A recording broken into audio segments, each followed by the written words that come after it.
कचहरी कायम रहंदी सो ये कचहरी जा मोर बि असां सां गॾनि जतोई साहब मैसेज कहिड़ो ॾियणु चाहींदो इंकलाबी साहब ॿई जतोई साहब आयो हाणे पहिरियां तव्हां ॿुधायो इनकलाब पहिरियां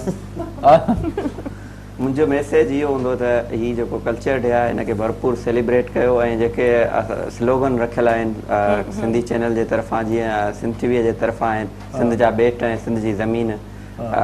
इन हवाले सां त उन्हनि खे जेको आहे उहो उन्हनि सां मल्हायो ऐं उन सां गॾोगॾु जेके सिंध जूं ओताकूं आहिनि सवेर बि ज़िक्र थियो त उहे वीरान थी विया आहिनि ओताकूं हाणे उन लेवल ते कोन्हनि ॿीहर ओताकुनि खे जेको आहे उहो फ़ाल कयो ओताक जेको आहे उहो असांजो दर्स गांव आहे ऐं असांजो जेको इहो कल्चर जो हिसो आहे ओताकुनि खे ॿीहर जेको आहे इहो अज़म कयो त ओताक तव्हां ठहिराईंदव जेकॾहिं ठहिराइण जी वसियत न आहे त ओताक में तव्हां वेंदव कंहिं न कंहिं सां कचहरी कंदव सो ॻोठ में तमामु घणियूं ओताकूं सो साईं तव्हां समर साईं तव्हां छा चवणु चाहींदो ऐं इहो चवणु चाहींदुमि त पहिरीं त सकाफ़त ॾियारो जेके रंजिशूं ख़तमु करे पाण मल्हायूं था हर शइ पाण ख़तमु करे पंहिंजा झगड़ा जेके बि शयूं आहिनि दिलि मां नफ़रतूं कढी ईद जे समा वांगुरु मल्हायूं था त सिंध जे बेटनि जो मसइलो हुजे या तालीम जो इशू हुजे उन ते पाण खे ईअं ई अमली कमु करणो पवंदो जीअं पाण कल्चर मल्हायूं था इहे पंहिंजे कल्चर जा हिकिड़ा हिसो आहिनि इहे शयूं बचाइण जे लाइ पाण खे जेको आहे वॾो अमली मैदान में अचिणो पवंदो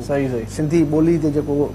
प्राइवेट स्कूल में नथो पढ़ाई वञे उहो बि उन्हनि खे पाण खे हिकिड़ो एक्शन खणणु खपे त बाबा इहो सबक़ु विझणु खपे छो जो पंहिंजी ॿोली बि हिकिड़ी सकाफ़ती आहे मिठी ॿोली आहे हिन जे लाइ हुजे ऐं जेके ओताकूं आहिनि जेके पंहिंजे वॾनि जा ॿुधंदा हुआसीं उहे वसनि वरी